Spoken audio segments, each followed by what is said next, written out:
Wassalamualaikum warahmatullahi wabarakatuh. Salam sejahtera di dalam kasih Tuhan kita Yesus Kristus. Om Swastiastu, Namo Buddhaya. Salam kebajikan. Perkenalkan, nama saya Eonika Mandolang SPD MPD, NIDN 0925019201. Saya merupakan dosen tetap pada program studi Pendidikan Guru Sekolah Dasar Universitas Katolik de La Salle, Manado.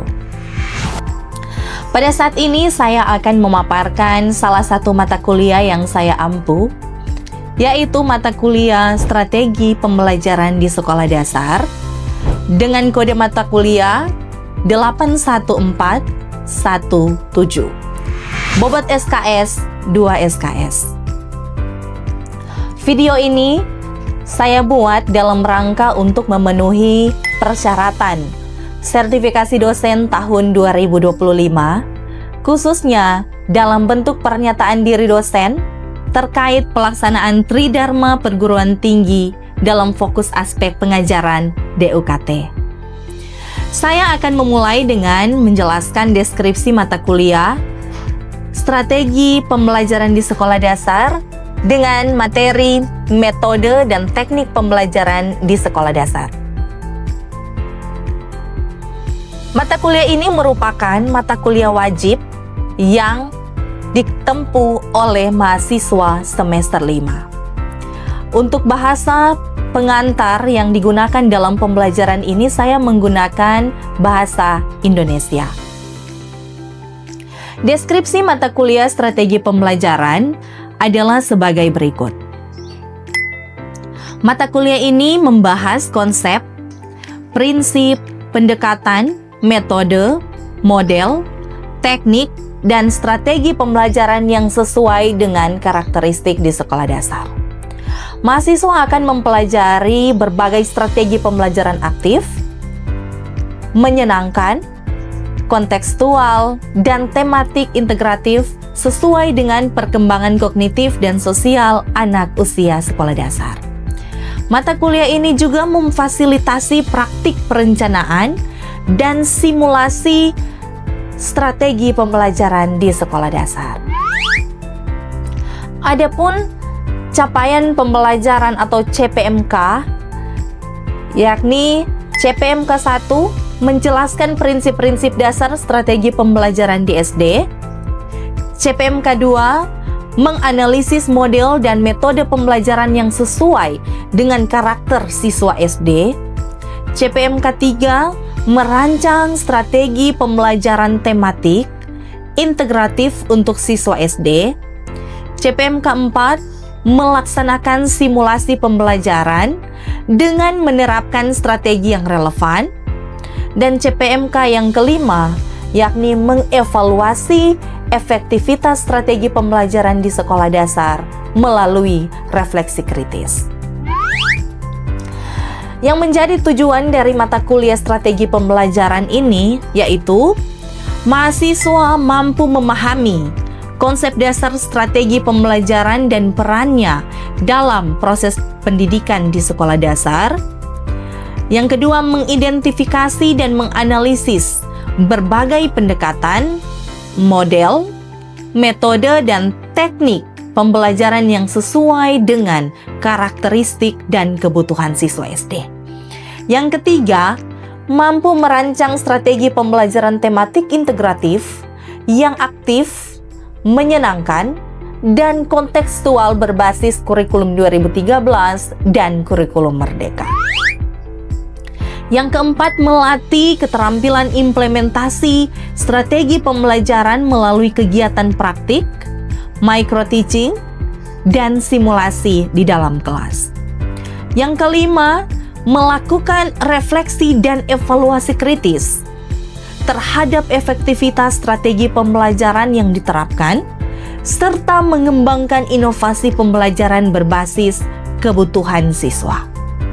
Yang keenam, membentuk kompetensi pedagogik mahasiswa calon guru sekolah dasar agar mampu mengelola pembelajaran secara kreatif dan profesional di dalam kelas.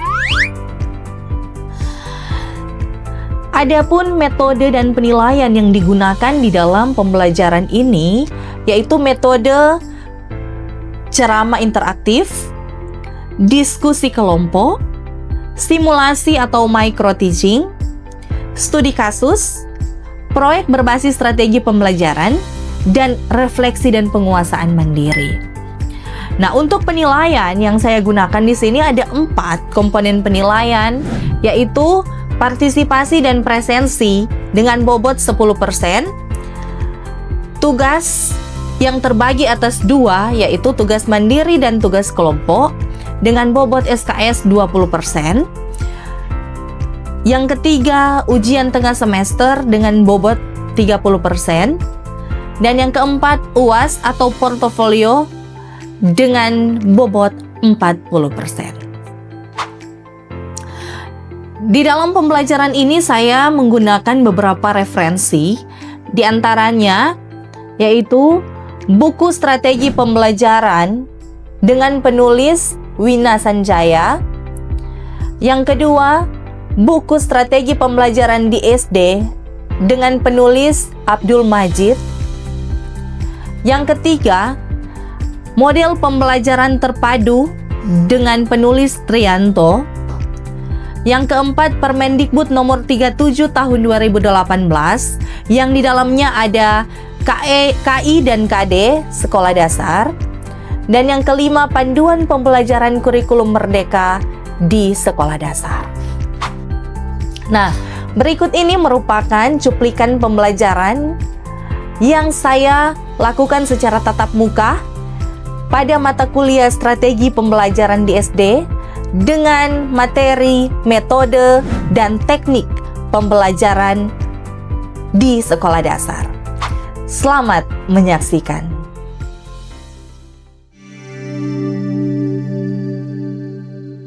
Selamat siang semua. Selamat siang, Miss. Oke, apa kabar hari ini? Luar biasa. Puji Tuhan. Oke, saat ini sebelum kita memulaikan perkuliahan kita di siang hari ini, kita awali dulu dengan doa ya. Salah satu mahasiswa untuk memimpin doa. Oke, silakan maju di depan. Teman-teman dan memang let us remember that we are in the holy presence of God. In the name of the Father, Son, Holy Spirit. Amen. I will continue, my God, To do my action for the love of you. Saint John Baptist de la Salle, Pray for us leave Jesus in our heart forever. Beri salam. Selamat siang. Selamat siang, silakan duduk. Oke, ya kelihatannya ceria-ceria ya. Ada tugas minggu lalu? Tidak ada ya, oke. Minggu lalu kita membahas materi tentang apa? Ada yang masih ingat? Konsep dasar. Ya, konsep dasar strategi pembelajaran. Oke, ini kita akan membahas lanjutan dari materi yang sudah kita bahas minggu lalu. Dan saat ini kita akan membahas tentang metode dan teknik pembelajaran di sekolah dasar ya, di SD. Nah, metode dan teknik ini memiliki peranan penting dalam pembelajaran di kelas. Kenapa? Ya, kita akan bahas di pertemuan hari ini. Nah, sebelum kita lanjut, mau bertanya dulu. Apa itu metode? Teknik pengajaran. Teknik pembelajaran, oke? Ada yang lain? Cara yang dirancang secara khusus yang menjadi bingkai dalam suatu pembelajaran itu sendiri. Oke, bisa ada lagi? Pendekatan belajar. Ya, pendekatan pembelajaran juga itu digunakan dalam pembelajaran. Yang Mem tanya di sini metode, apa yang dimaksud dengan metode itu? Metode pembelajaran ya. Sama yang sudah disampaikan oleh Suster tadi ya, itu metode. Nah, metode pembelajaran adalah suatu cara atau prosedur yang terorganisir dan sistematis yang digunakan oleh pendidik dalam proses mengajar untuk membantu peserta didik itu mencapai tujuan pembelajaran. Ya. Jadi, metode itu memiliki peranan penting dalam pembelajaran karena dengan metode ini bisa kita gunakan untuk mencapai tujuan pembelajaran ya. Metode pembelajaran merupakan pendekatan atau teknik yang digunakan oleh guru ya atau tenaga pendidik ya, kalian nantinya ketika kalian sudah menjadi guru pastinya kalian akan mengajar menggunakan metode pembelajaran ya. Digunakan oleh guru dalam menyampaikan materi pelajaran agar dapat dipahami baik oleh siswa. Ini ya. Jadi kita mengajar agar supaya siswa itu bisa paham apa yang kita sampaikan. Ya. Seperti itu. Lanjut ya. Nah, adapun ciri-ciri dari metode pembelajaran ya, di sini Mem sudah paparkan. Memiliki langkah-langkah yang terstruktur. Jadi metode itu memiliki langkah-langkahnya. Jadi ada langkah-langkah dari metode pembelajaran. Kalau kita menggunakan metode ceramah misalnya, ada langkah-langkah pembelajaran dari metode tersebut. Kemudian yang kedua, disesuaikan dengan tujuan pembelajaran. Jadi metode pembelajaran itu juga ketika kita memilih metode apa yang akan digunakan, kita harus sesuaikan dengan tujuan pembelajaran ya. Jangan kita memilih metode dan tujuan pembelajarannya tidak sesuai. Kemudian mengakomodasi perbedaan gaya belajar siswa. Jadi kita juga harus mengakomodasi bagaimana gaya belajar siswa, karena gaya belajar siswa itu berbeda-beda. Jadi ada gaya belajar yang auditori, ada gaya belajar yang visual, dan ada juga gaya belajar yang kinestetik seperti itu. Jadi kita harus sesuaikan dengan kondisi atau keadaan siswa yang ada di kelas. Kemudian yang keempat itu mendorong keterlibatan aktif peserta didik. Jadi kita juga sebagai guru harus mendorong siswa agar supaya mereka terlibat aktif di dalam kelas. Ya, jangan hanya guru yang aktif di kelas, tetapi kita juga harus membuat siswa itu aktif di kelas ya, seperti itu. Berikut ada tujuan metode pembelajaran. Jadi ada juga tujuan dari metode pembelajaran. Tujuannya apa? Untuk meningkatkan pemahaman siswa terhadap materi. Ya. Kemudian membuat proses belajar lebih menarik dan interaktif. Dan yang ketiga, mengembangkan keterampilan kognitif, afektif dan psikomotor. Jadi ini tujuan dari metode pembelajaran ya. Agar supaya pemahaman siswa terhadap materi itu tersampaikan sampai ya. Kemudian proses belajar itu menarik sehingga siswa itu termotivasi untuk belajar ya. Hasilnya apa? Dalam penilaiannya mereka bisa mendapatkan nilai yang baik ya. Tujuan pembelajarannya itu tercapai ya. Kemudian dapat mengembangkan keterampilan afektif. Apa itu afektif? Sikap. Kognitifnya apa? Pengetahuan. Dan psikomotornya keterampilan. Mantap. Nah, di sini Mem paparkan jenis-jenis dari metode pembelajaran ya. Ada jenis-jenis metode pembelajaran di sini.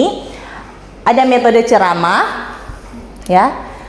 Ada metode diskusi, metode tanya jawab, ada metode demonstrasi, ada metode latihan atau drill and practice, metode eksperimen, metode project, metode discovery learning, ada metode problem based learning, ada metode pembelajaran kooperatif atau cooperative learning, ada metode pembelajaran kontekstual atau contextual teaching learning, dan metode simulasi atau role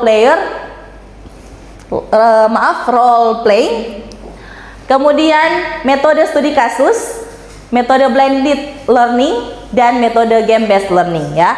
Jadi di sini ada banyak sekali jenis dari metode pembelajaran, tinggal kita memilih metode mana yang sesuai atau yang cocok dengan materi yang kita ajarkan atau tujuan pembelajaran yang akan kita capai. Jangan kita salah memilih, karena kalau salah kita memilih pastinya pembelajaran itu tidak akan efektif. Seperti itu. Bisa ya sampai di sini ya? Bisa. Ada yang mau bertanya sampai di sini? Sebelum kita lanjut? Belum ada, Mem. Kita lanjut dulu ya. Oke. Sekarang kita lanjut ke teknik pembelajaran. Jadi selain metode pembelajaran ada juga teknik pembelajaran. Nah, teknik juga ini memiliki peran penting dalam pembelajaran, karena dengan teknik-teknik yang kita gunakan itu bisa membuat siswa itu atau peserta didik itu termotivasi, semangat untuk belajar ya. Karena teknik mengajar kepada siswa SD kelas tinggi dan kelas rendah berbeda. Kita mengajar kepada siswa A dan siswa B itu berbeda karena keadaan, gaya belajar, situasi kelas itu berbeda. Kemampuan siswa itu juga berbeda-beda ya. Jadi tinggal bagaimana cara kita sebagai guru untuk pinter-pinternya mengatur atau memilih metode atau teknik yang akan kita gunakan agar supaya tujuannya bisa tercapai ya. Jangan juga kita ketika mengajar kita hanya berfokus atau terpusat pada satu atau beberapa siswa saja. Jadi kita harus menguasai kelas ya. Nah, sebelum lanjut, apa itu teknik? Apa itu teknik? Ya, silakan suster. Menurut saya, yang saya mengerti teknik itu adalah cara yang dilakukan oleh guru untuk mengatur kelas sehingga kelas itu terasa suasana belajarnya, sehingga ada interaksi antara guru dan siswa. Contohnya seperti guru mengatur kelas menjadi beberapa kelompok, atau guru mengatur kelas sehingga kelas itu ada suasana belajarnya, seperti memilih pembelajaran games atau apa untuk mengatur jalannya pembelajaran ya. Oke, mantap. Terima kasih suster. Jadi teknik itu gaya belajar yang digunakan oleh guru agar supaya tujuan pembelajaran itu tercapai. Cara ya. Jadi kita berpikir ketika kita mengajar, besok saya akan menggunakan tekniknya seperti apa?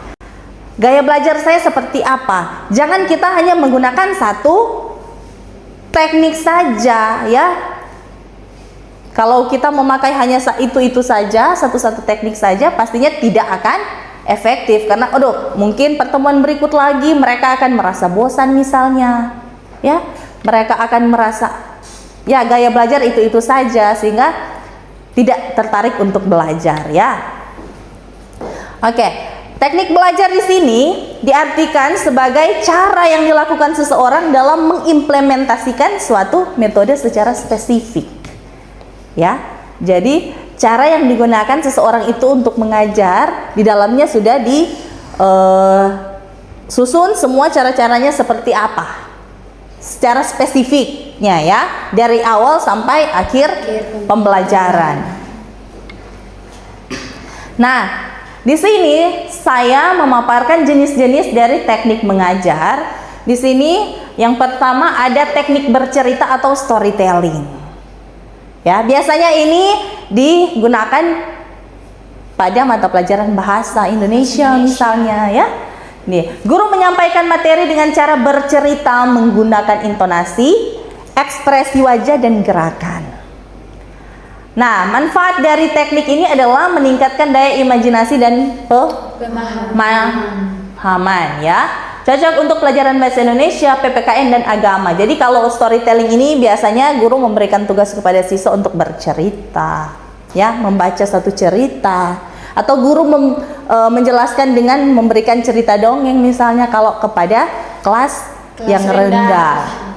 Kemudian ada teknik tanya jawab ya. Di sini guru mengajukan pertanyaan untuk menggali pengetahuan siswa atau mendorong berpikir kritis. Ya, di sini guru memberikan pertanyaan kepada siswa, kemudian siswa menjawab pertanyaan dari guru ya. Nah, manfaatnya adalah melatih keberanian dan logika berpikir. Jadi guru memberikan pertanyaan serentak, siapa yang bisa untuk menjawab. Kemudian tipsnya adalah gunakan bahasa sederhana dan positif, karena kalau untuk anak SD, anak usia sekolah dasar itu mereka lebih paham ketika kita mengajar menggunakan bahasa yang sederhana. Mereka mudah untuk memahami, mereka mudah untuk mengerti apa yang kita sampaikan ya. Kemudian yang ketiga ada teknik demonstrasi. Nah, teknik demonstrasi di sini guru memperagakan sesuatu, lalu siswa mengamati atau menirukan, ya. Contoh di sini Mem kasih contoh cara menyikat gigi atau eksperimen air dan minyak. Jadi ini biasanya pada mata pelajaran IPA ya. Di sini Kalau misalnya di kelas rendah, bagaimana kita cara kita menggosok gigi? Jadi gurunya harus memberikan contoh terlebih dahulu, memberikan demonstrasi, kemudian mereka mengikuti ya. Kemudian ada teknik bermain atau learning by playing ya. Materi disampaikan melalui permainan edukatif seperti teka-teki, kuis atau permainan papan ya. Kalau di sini manfaatnya meningkatkan semangat dan perhatian siswa. Contoh permainan matematika dengan kartu angka. Kalau untuk teknik seperti ini bagusnya pada kelas rendah ya. Tetapi kita juga bisa sesuaikan dengan keadaan atau situasi. Jadi misalnya selesai istirahat, jam istirahat, kita coba gunakan teknik bermain. Ya, pastinya mereka akan lebih semangat untuk belajar ya, karena biasanya kalau sudah selesai istirahat, kalau mereka sudah capek, pastinya akan ngantuk misalnya ya. Jadi kita berikan teknik mengajar yang bisa membuat mereka semangat ya untuk belajar. Kemudian ada teknik bernyanyi dan gerak. Penggunaan lagu dan gerakan tubuh untuk memperkuat ingatan siswa ya. Cocok untuk pelajaran bahasa, hitungan dasar atau nilai moral ya. Contoh lagu alfabet atau lagu nama-nama hari ya. Kalau di kelas rendah kan mereka masih belajar baca huruf ya, belajar menghitung. Nah, kita coba dengan teknik bernyanyi dan gerak, misalnya A B C D toh, atau 1 ditambah 1 sama dengan 2, seperti itu. Jadi mereka pasti akan semangat ya kalau kita gunakan metode ini atau teknik ini. Pastinya daya ingat mereka akan ingat karena dengan lagu seperti itu. Atau kalau misalnya nama-nama hari, bagaimana kalau lagu nama-nama hari? Senin, Selasa, Rabu, Kamis. Nah, seperti itu. Jadi ketika kita ingat, mereka pasti akan ingat karena lagu ya. Mereka akan ingat lagunya seperti itu. Bisa ya sampai sini ya? Bisa, Men. Oke, kita lanjut. Teknik karya atau project test based ya. Siswa diajak membuat sesuatu dari bahan sederhana untuk menerapkan pelajaran. Contohnya membuat poster, prakarya, atau model sederhana. Manfaatnya adalah untuk melatih kreativitas dan motorik. Nah, di sini bisa kita memberikan tugas kepada mereka untuk membuat dari koran misalnya, kemudian mereka buat poster ya. Jadi hasilnya dalam bentuk prakarya. Jadi kita lihat bagaimana kreativitas mereka untuk membuat satu poster ya misalnya. Kemudian teknik kolaborasi atau kerja kelompok. Nah, di sini siswa belajar bersama dalam kelompok kecil untuk menyelesaikan tugas bersama. Manfaatnya melatih kerjasama, toleransi, dan komunikasi sosial. Nah, kalau teknik ini kita sebagai guru harus apa? Kalau di kelompok, tidak mungkin kita sebagai guru hanya memberikan materi kemudian kita biarkan ya. Tetapi kita sebagai guru menjadi, ya betul, kita harus mengawasi, menjadi fasilitator ya. Jangan kita hanya membiarkan siswa di dalam diskusi. Karena kalau kelas rendah, mereka akan ribut, suka bermain. Jadi kita harus awasi ketat ya, supaya tujuannya bisa tercapai. Kemudian teknik menggambar dan mewarnai ya. Di sini digunakan untuk mengekspresi pemahaman siswa terhadap materi. Contoh, menggambar lingkungan rumah, mewarnai peta Indonesia. Dan ini cocok untuk pelajaran IPS, PPKN dan tematik ya. Misalnya seni juga masuk di sini ya.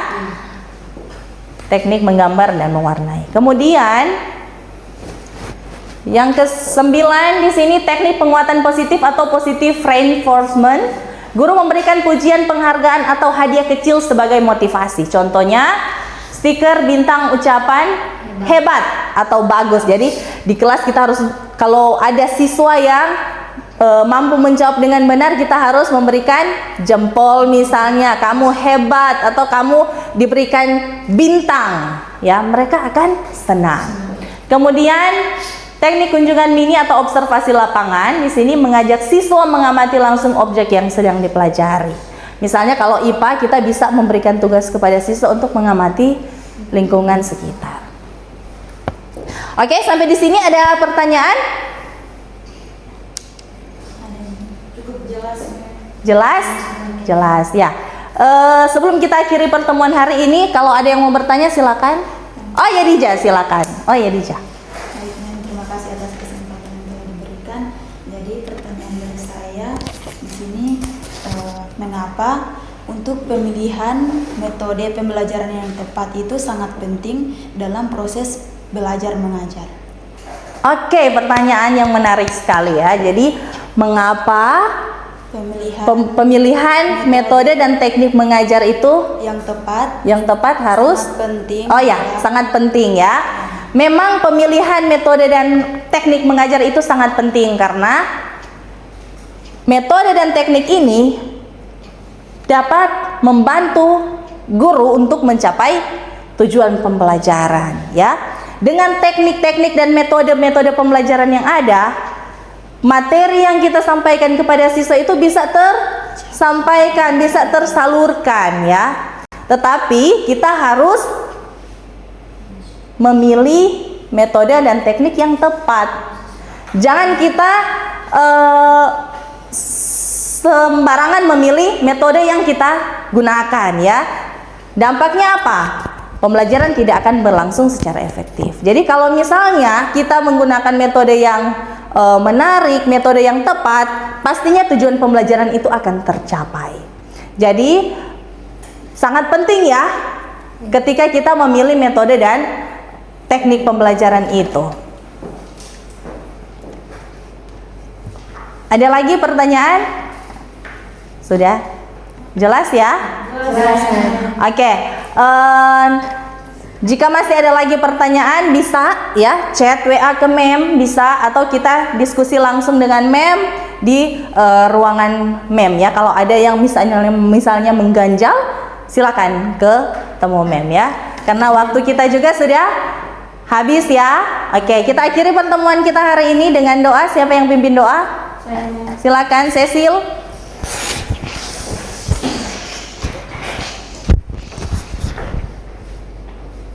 Baik, Mem dan teman-teman, marilah kita berdoa. Let us remember that we are in the Holy Presence of God. In the name of the Father, Son, and Holy Spirit. Amen. Together, I will continue, oh my God, to do all my action for the love of you. Sejumlah istilah sal. Pray for us Live Jesus in our heart forever. In the name of the Father, Son, and the Holy Spirit. Amen. Beri salam. Terima kasih. Terima kasih. Sampai jumpa lagi di pertemuan minggu depan. Bye. Terima kasih.